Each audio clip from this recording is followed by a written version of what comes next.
लड़ाई की हिस्सा है। ये 13 महीने की लड़ाई से,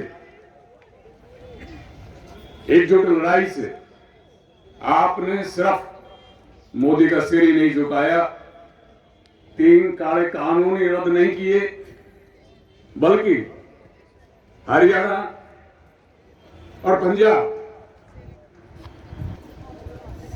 जो 1966 से न्यारे न्यारे पार्टी फिरे थे, जो हमारे दोनों प्रदेशों और देश की सरकारों में जो वोटों के सौदागर हमको लड़ाते, पंजाब और हरियाणा के किसान एक मंच पर आए, एक दूसरे के साथ कंधे से कंधा मिला के लड़े। यह इसकी उपलब्धि। 2 खोए हुए भाई और इस एकजुटता ने साबित किया कि अगर पंजाब हरियाणा एकजुट हो जाए, बगल से उत्तर प्रदेश आ जाए, तो दिल्ली की सरकारें सिर्फ इन प्रदेशों पे नहीं बल्कि देश के किसी भी कोने में जुर्म करने की हिम्मत नहीं करेगी। तो ये हमारी उपलब्धि है, ये हमारी लड़ाई का फल। चुनाव लोगों को बांटता है। आप पंचायत चुनाव से आए, भाई से भाई को अभी अभी एक दूसरे के मन में बैर जगाया, लेकिन चुनाव जब बैर जगाता है, आंदोलन लोगों के अंदर एक नई शक्ति, नया जोश और नई उम्मीद जगाता है। साथ ही इस आंदोलन में मोदी सरकार के रहते कोई चू नहीं कर सकता था। मोदी सरकार जिस चाहे को जेल में डाल देती थी, जिस चाहे पत्रकार को पीटती थी, मारती थी। इस आंदोलन में देश के कोने कोने में एक नई हिम्मत पैदा की। सिंगू बॉर्डर हो, टीपी बॉर्डर हो, आपने देखा बहुत सारे लोग, बुद्धिजीवी रोजाना आके किसान आंदोलन को सपोर्ट करते हैं। एक नई जान, कारखाना का मजदूर, कारखाना के मजदूरों में भी एक नई आशा पैदा हुई। जब हमारा आंदोलन जीत के करीब जा रहा था, उन्होंने जंतर मंतर के ऊपर एक विशाल एकता सम्मेलन बुलाया। फिर उन्होंने, मजदूरों ने हमारे संयुक्त किसान मोर्चा के तमाम नेताओं को आमंत्रित किया, सेक्रेटरी घोष भी उनमें थे, और एक नई एकता। कारखानों में कौन काम करते हैं? हम किसानों के बेटा और बेटी, हम खेतिहर मजदूरों के बेटा और बेटी जो काम में रोजगार नहीं मिलता, वो कारखानों में काम करते हैं, लेकिन वहां उनको पीटते हैं। खेतों में कमाने वाले देश के किसानों को भी ये लूटते हैं। दोनों को, कारखाना मजदूर और गांव के किसान खेतिहर मजदूरों को मिला है। किसानों के साथ भूमिहीन लोगों ने पहली बार महसूस किया, ये लड़ाई सिर्फ किसानों की नहीं, ये लड़ाई हमारी खेत मजदूरों की भी है। हरियाणा में जो 700 किसानों ने शहादत दी, हरियाणा के 139 किसानों ने शहादत दी है। हमारे संगठन के 2 साथी उसमें शहीद हुए हैं। और आपका सिर ऊंचा हो जाएगा, वो दोनों ही भूमिहीन परिवारों से। रिवाड़ी का मीरपुर से, एक खुद जमीन जिसके पास नहीं, टिकरी बॉर्डर पर, सिंगू बॉर्डर पर, जब तक उसकी मौत हुई इस लड़ाई में शामिल रहा। और मेहंदगढ़ जिला से एक तो ऐसा साथी जो मछली पालन का काम करता था, दूर कभी उड़ीसा से हरियाणा में रोजी रोटी के लिए आए, लेकिन इस आंदोलन में वो शामिल था और कोरोना की लपेट में आकर सिंगू बॉर्डर, टिकरी बॉर्डर पर वो शहीद हुए। तो क्योंकि खेतिहर मजदूरों ने समझ लिया था कि अगर अनाजों का भंडार बड़े पूंजीपति अथाह भंडार भरने का उनको छूट मिलेगी, तो सिर्फ किसान बर्बाद नहीं होंगे, इसमें साथ के साथ मजदूर भी बर्बाद हो जाएगा। खेतिहर मजदूरों ने पहली बार समझा कि जब ये मोदी सरकार, ये अंबानी अडानी किसान को कुछ नहीं समझता, तो तुम्हारी तो चटनी बना के खा के भी पानी भी नहीं पिएगा। इसलिए इसने एक नई, और हमारे हरियाणा में एक नमूना देखिए आप, किसान आंदोलन की जीत के बदौलत आंगनबाड़ी ने 4 महीना खट्टर सरकार के खिलाफ लड़ाई लड़ी और जीत हासिल की। उसके पीछे पीछे हमारे घरों की, हम किसान मजदूर परिवारों की, कोई आशा वर्कर है, कोई मिड डे मील वर्कर है, मिड डे मील वर्करों ने झंडा उठाया, अगले दिन ही सरकार को इनका वेतन, इनका मेहनताना डबल करने का वो जो है करना पड़ा। तो इस लड़ाई से, इस आंदोलन से एक नई जान सारे हिंदुस्तान में पैदा हुई। आपने बिहार के साथियों को सुना, आपने मध्य प्रदेश के साथियों को सुना, राजस्थान में एक किला का पूरा साल भर का 800 रुपया भी नहीं। हम हरियाणा में, पंजाब में, सारा देश में आज छोटी जोत के किसान, अगर सिंचाई के साधन नहीं हो तो जमीन का कोई मोल नहीं, कीमत नहीं। आपने मेवात के पक्ष में देश के अंदर सबसे 5 पिछड़े जिले हैं, जिसमें झारखंड आता है, दूसरे प्रांत आते हैं। हरियाणा का मेवात नू जिला हमने ऐसे ही प्रस्ताव नहीं रखा है, देश के उन 5 सबसे पिछड़े जिलों में भी सबसे पिछड़ा जिला। क्या एक सरकार रही है? अनोखी नीर आपके सामने रखा। जब भी हरियाणा में आज तक ये 3 काला कानूनों से पहले जितने आंदोलन हुए हैं, बिजली के मसले पर हुए, क्योंकि हरियाणा में अभी भी जो सिंचाई है वो नहरी सिंचाई से ही काम नहीं चलता है। ज्यादा से ज्यादा सिंचाई हमारी ट्यूबवेलों से भी होती, और ट्यूबवेल बिजली पर निर्भर है। तो बिजली के खिलाफ जितनी बार लड़ाई हुई, कोई सरकार, कोई पार्टी, कोई मुख्यमंत्री ऐसा नहीं जिसने किसानों से पैर नहीं किया। इसलिए ये 3 काले कानूनों के खिलाफ जो लड़ाई, इस लड़ाई को इससे जो ताकत मिली है, इस ताकत को हमको आगे बढ़ाना हो। हमारी लड़ाई एमएसपी की, लेकिन सिर्फ मांगने से मिल जाएगा? कदापि नहीं। आपका तजुर्बा मांगने से नहीं मिलेगा। वो कहते हैं कि अगर किसानों को एमएसपी दे दें तो महंगाई बढ़ जाएगी, और देश के जो शहरी और ग्रामीण जो भूमि है ना, वो क्या खाएंगे?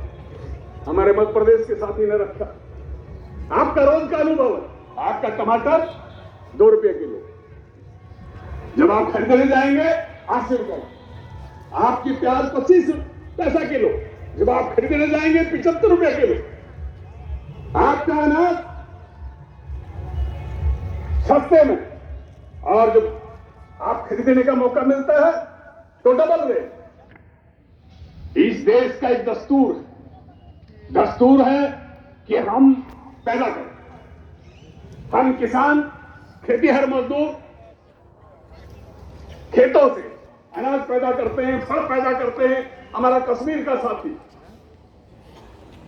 अच्छे मीठे सेब पैदा करते हैं, तमाम सब्जी, दूध हम पैदा करते हैं, मसाले। कौन सी चीज है जो किसान पैदा नहीं करता? लेकिन हमको ये बेचने के लिए कहां जाना पड़ता है? मंडी में। इस मंडी के ऊपर नियंत्रण किसका? पटवारी के खाते में आपके पिता का नाम दर्ज है कि आपके 2 किले के आप मालिक हैं, आप 5 किले के मालिक हैं, आप 7 किले के मालिक हैं। लेकिन आप सोच कर देखिए कि आपकी जो फसल जो होती है, जिसमें आप अपना घर का जो टूम फेंकनी है वो बेच के पैसा लगा देते हैं, बैंक से कर्ज लेकर, साहूकार से कर्ज लेकर वो आप लगा देते हैं, तो आपकी मेहनत, आपका धन, उसकी बदौलत जो आप अनाज और दूसरी चीजें पैदा करते हैं, आपको कहां जाना पड़ता है? मंडी। तो मंडी के ऊपर कंट्रोल किसका? मंडी किसके कब्जे में? मंडी के ऊपर देश के छोटा ये सिर्फ भारतीय नहीं, बड़े बड़े व्यापारियों का बड़ी बड़ी कंपनियों का, देसी और विदेशी कंपनियों का, झज्जर की मार्केट, हापुड़ की मार्केट से हापुड़ की मार्केट, बम्बई की मार्केट से बम्बई की मार्केट, न्यूयॉर्क की मार्केट से जुड़ी हुई। यूक्रेन में लड़ाई हुई, कितना हजारों किलोमीटर दूर, लेकिन तमाम खाने की चीजों का, दूसरी चीजों का तोड़ा पड़े। तो ये जो मंडी के मालिक हैं, ये हमारे देश के सन 47 में आजादी आने के बाद इस मंडी के ऊपर मुकम्मल कब्जा पूंजीपतियों का हो चुका है। ये जो अमृत महोत्सव मना रहे हैं 75 सालों में तमाम मंडियों के ऊपर, तमाम कृषि के ऊपर आपका खाद बीज कहां से आता है? किससे कंट्रोल है? आपके औजार, आपका ट्रैक्टर कहां से आता है? आपको जितनी खेत में उपयोगी चीजें हैं, खेती में इस्तेमाल होने वाली चीजें, जिनको हम इनपुट्स कहते हैं, ये कारखाना में पैदा होती है, उसके मालिक कारखानादार हैं, और वो मनचाहा रेट बढ़ाते हैं। डीजल पेट्रोल का नहीं, रसोई गैस का नहीं, तमाम ट्रैक्टर औजारों का रेट, कीटनाशक का रेट, खाद के रेट। अरे थानों में जहां खाद बढ़ता हो, जहां खड़े खड़े पैर सूख जाते हो, जहां खड़े खड़े लोग मर जाते हो, और फिर भी वो ब्लैक में बिक रहा है, मिल नहीं रहा। तो आज ये जो हमारा जो खेती में काम आने वाली चीजें हैं, ये पूंजीपतियों के कंट्रोल में है। हम जो फसल उगाते हैं उसके ऊपर उनका कंट्रोल है। और पूंजीपतियों का राज किसको कहते हैं? ये जो एमएलए, ये एमपी, ये तो चपड़ासी हैं, उन पैसे वालों के चपड़ासी हैं। लेकिन हम में भी एक ऐब है, नुक्स है कि हम एमएलए की तरफ देखते हैं, हम मिनिस्टर की तरफ देखते हैं, हम वो सरकार बनेगी। भाइयों, क्या हमारा तजुर्बा नहीं बताता है कि एक पर एक इन 75 सालों में जो सरकार आई है, क्या उन्होंने पूंजीपतियों का जरा सा भी बहुत बाका किया है? उसके खिलाफ लड़ाई को पहचाना है तो किसानों ने पहचाना है। संयुक्त किसान मोर्चा के बैनर तले जो लड़ाई हुई, जिसमें ऑल इंडिया किसान खेत मजदूर संगठन बराबर का हिस्सेदार हुआ, मैं बड़ी नम्रता के साथ ये कहना चाहता हूं, इस लड़ाई में हमारे संगठन की दो भूमिकाएं रही। एक जब आंदोलन हिचकोले खा रहा था, आंदोलन हबी, देश के बहुत सारे किसान संगठन समझ नहीं पाए थे कि क्या होने जा रहा है। 3 मई को 2020 में इस देश के खजाना मंत्री, वित्त मंत्री, उनकी तरफ से कुछ ऐलान हुए। आज हमारे संयुक्त मोर्चा में वो नेता शामिल हैं, उन्होंने उन ऐलानों का खैर मकदम किया, स्वागत किया, और हम और शंकर घोष बैठ के रोए कि अगर ये जो ऐलान किया है, अगर ये लागू हुआ तो किसान, खेती मजदूर, ग्रामीण गरीब कहीं के नहीं रहेंगे। 12 मई को फिर 3 बड़े मंत्रियों ने, मोदी के 3 बड़े मंत्रियों ने उसी के समर्थन में फिर बयान जारी किया। यह हिंदुस्तान का पहला संगठन था, ऑल इंडिया किसान खेत मजदूर संगठन, जिसने 18 मई को इसके खिलाफ बयान दिया और प्रधानमंत्री से मांग की कि आप इन स्कीम को वापस लें। अभी 3 काले कानून आए नहीं थे, और 27 मई को हमने सारे देश में प्रोटेस्ट अभियान चलाया। लॉकडाउन था, कोरोना था, गांव में, ब्लॉक में जहां तक संभव हो सकता था, प्रधानमंत्री से मांग पत्र दिए। और आपने देखा कि 6 जून को ये 3 काले कानूनों का, जैसे राजा हुक्म करता है, राष्ट्रपति के दस्तखत करा के संसद से नहीं पूछा, संसद तो मोदी की थी, मोदी का बहुमत था, जिसके सामने माथा टेकता था। करोड़ों रुपया जिस संसद को बनाने में लगते हैं, अपने सांसदों को नहीं पूछा, और देश के ऊपर राजा की तरह हुक्म फरमान जारी कर दिया। तो उसके खिलाफ मोर्चा हुआ, उसके खिलाफ लड़ाई हुई। पहले 250 संगठन का जो मोर्चा था उसने मोर्चा संभाला। उस मोर्चे को बनाने में दिल्ली के अंदर हमारे संगठन की सबसे अगवा भूमिका थी, सबसे अगवा भूमिका। जो भी हो, संयुक्त मोर्चा का जब ये सिंगू बॉर्डर, टिकरी बॉर्डर के ऊपर जमावड़ा हुआ, हमने देखा कि पंजाब के किसानों में एक खास तरह का शंका काम कर रही है। क्या होगा, क्या होगा, मोदी क्या करेगा? वो आके बैठ गए, हिम्मत थी बैठ गए, लेकिन फिर भी मन में एक शंका। दूसरा, 2 दिन के भीतर भीतर हमने देखा बहुत सारे किसानों की नींद नहीं आ रही है, बहुत सारे किसानों को खांसी की, दमे की समस्या हो गई है। हमने मेडिकल सर्विस सेंटर, देश का एक नामी डॉक्टर का संगठन है, उससे अपील की, अपनी लीडरशिप से, बड़ी लीडरशिप से अपील की कि सिंगू बॉर्डर पर डॉक्टरों का कैंप भेजे। डॉक्टरों का कैंप 3 सिंगू बॉर्डर पर, टिकरी बॉर्डर पर 3 दिसंबर से लेकर जब तक आंदोलन चला,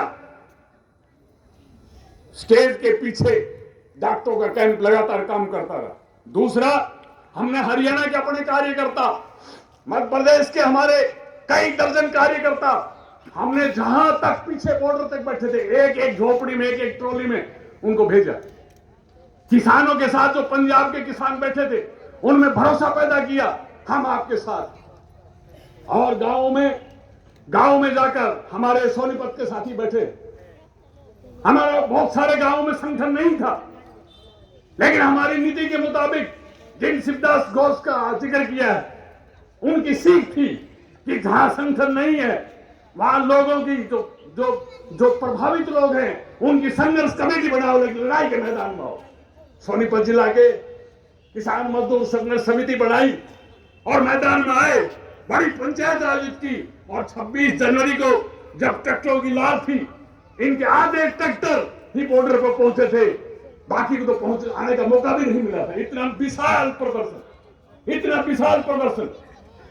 और जब 26 नवंबर को जब बॉर्डरों पर किसानों ने जाने का ऐलान किया था, ये हमारे सेक्रेटरी जयगन जी 4 दिन पहले इनको गिरफ्तार कर लिया था और 27 तारीख के बाद जाके कहीं छोड़ा था।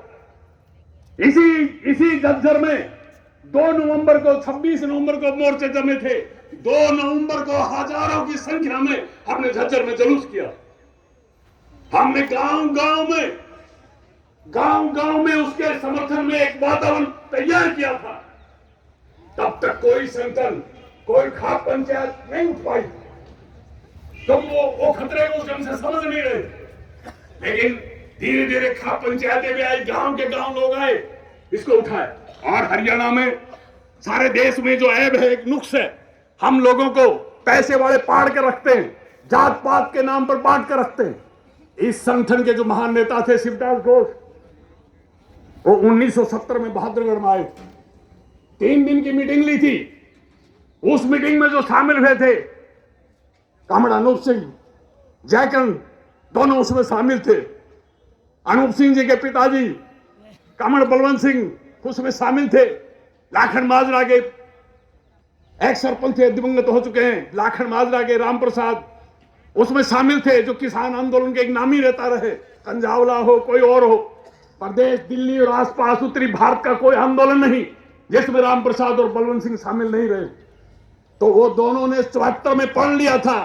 शिवदास घोष ने 2 बात बहादुरगढ़ की क्लास में बताई। नंबर 1, किसान का मतलब कभी भी जाति नहीं होता। किसान का मतलब किसान है, जो खेती करता है वो किसान है, जो खेती के कामों में जुटा हुआ वो किसान है। किसान जाति नहीं होता। या दुर्भाग्य, बहुत सारे लोग किसान आंदोलन में हैं, लेकिन साथ के साथ वो जाति के शिकार। अगर किसान जाति का शिकार रहेगा तो उस दिन पल्ला बांधा था। खट्टर ने कहा लठ उठा लो, जैसे रेवाड़ी के लोग, महेंद्रगढ़ के लोग लठ उठा रहे हैं, इस तरह से उठा लो आंदोलन के खिलाफ। हमारा संगठन रेवाड़ी और महेंद्रगढ़ में है। जब शाहजहांपुर बॉर्डर से आंदोलन शुरू हुआ, हमने सैकड़ों गांवों में जाकर सभाएं की। पहले बॉर्डर पर लस्सी भिजवाई, दूसरे काम करे, और यहां पूरा हरियाणा में सब जगह टोल बंद थे। हरियाणा का गंगाचा का टोल खुला था।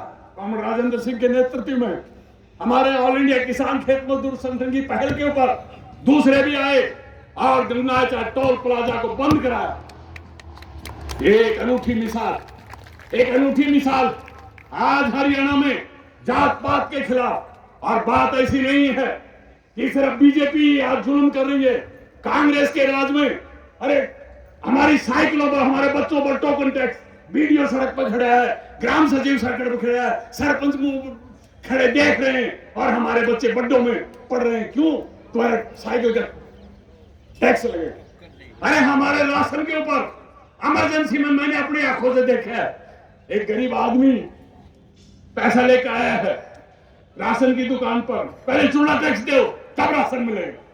यहां तक कि हमारे बच्चों को डोमिसाइल, मैं इस गांव का वासी हूं, पहले चूड़ा टैक्स भरो तब आपकी डोमिसाइल मिलेगी। किसने लड़ाई लड़ी?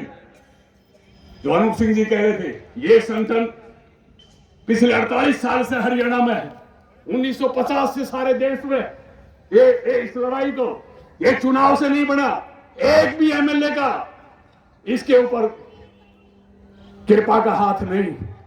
उल्टा जब गंगाचा टोल के खिलाफ लड़ाई शुरू की रेवाड़ी में, वो रूलिंग पार्टी के मंत्री नहीं है, हुड्डा की सरकार में मंत्री थे। उन्होंने अपने कारिंदों को बुलाया कि तुमने इस राजेंद्र कामड़ को आगे क्यों कर लिया। ये थी। लेकिन ये पहली मिसाल है कि जात पात की दीवारें तोड़कर और किसान आंदोलन को आगे बढ़ाया।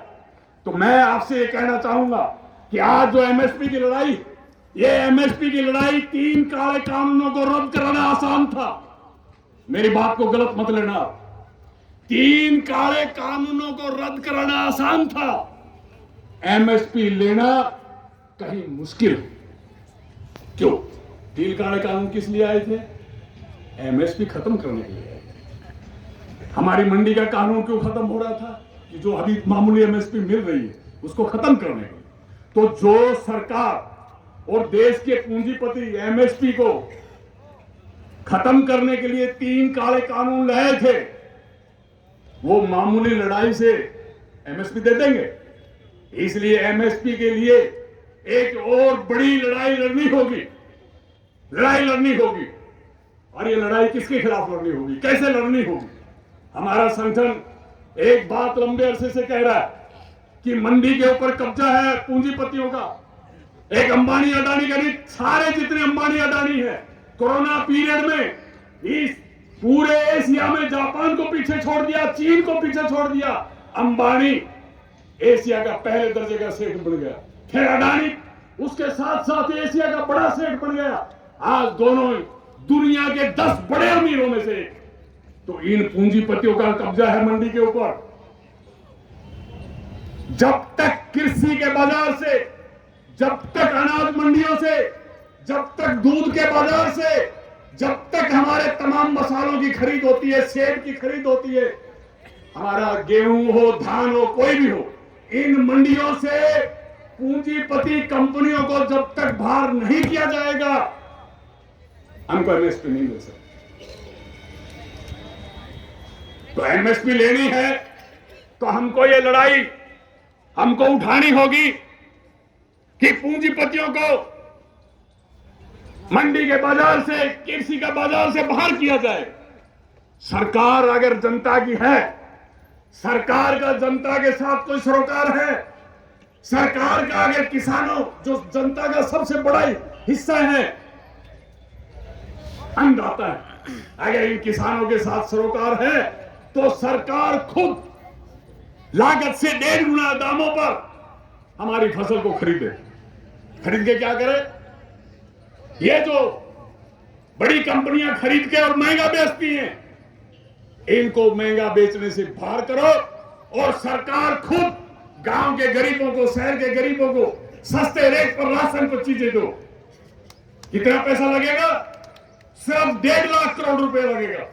11 लाख करोड़ रुपया अभी मोदी सरकार